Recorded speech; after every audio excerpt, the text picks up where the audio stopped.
अस्सलाम वालेकुम, मैं हूं मलिक उमर और आज की इस वीडियो में आपको खुशामदीद कहता हूं। आज हम बात करेंगे जीडीपी के बारे में।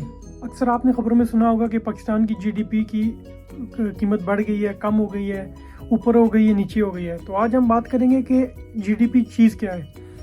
जीडीपी कहते हैं ग्रैंड डोमेस्टिक प्रोडक्ट। किसी भी मुल्क के अंदर जो भी एशिया बनती हैं, जिनमें आपकी आईटी सेक्टर आ गया, मोबाइल सेक्टर आ गया, गंदम, चावल, गाड़ियाँ, कोई भी सामान जो आपके मुल्क के अंदर बन रहा है, उस सारे सामान की कुल जो कीमत, कुल जो प्राइस बनती है, उसको बोलते हैं जीडीपी, यानी कि grand domestic product.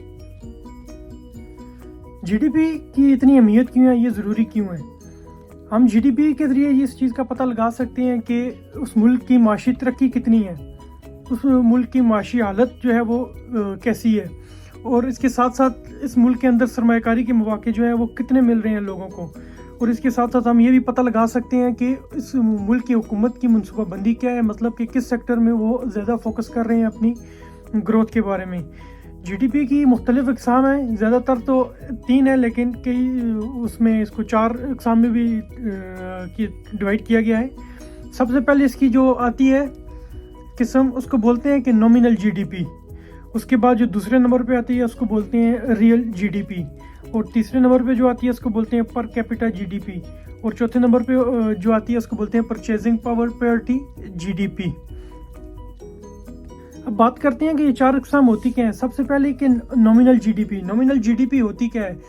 Nominal GDP कहते हैं कि किसी भी मुल्क की मौजूदा कीमतों के हिसाब से उसकी कितनी वैल्यू है। इसके अंदर आपकी महंगाई की शरह भी शामिल होती है, तो महंगाई की शरह को डाल के तो उसकी टोटल कीमतों की कितनी वैल्यू बन रही है उसको बोलते हैं नॉमिनल जीडीपी।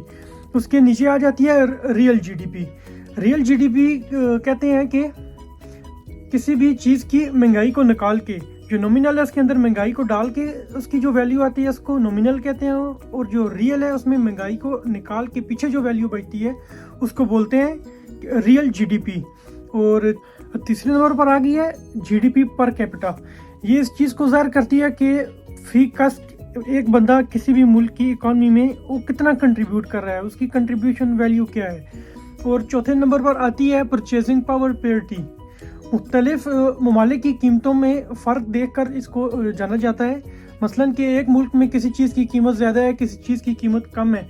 एक आम शख्स की आमदनी से, अपनी आमदनी से वो कितनी चीज़ें ख़रीद सकता है, तो इस चीज़ को परचेजिंग पावर पैरिटी कहते हैं, और ये भी जीडीपी की एक चौथी किस्म है, जीडीपी का एक हिस्सा है। अभी एक आसान मिसाल दे के आपको समझाते हैं जीडीपी के बारे में।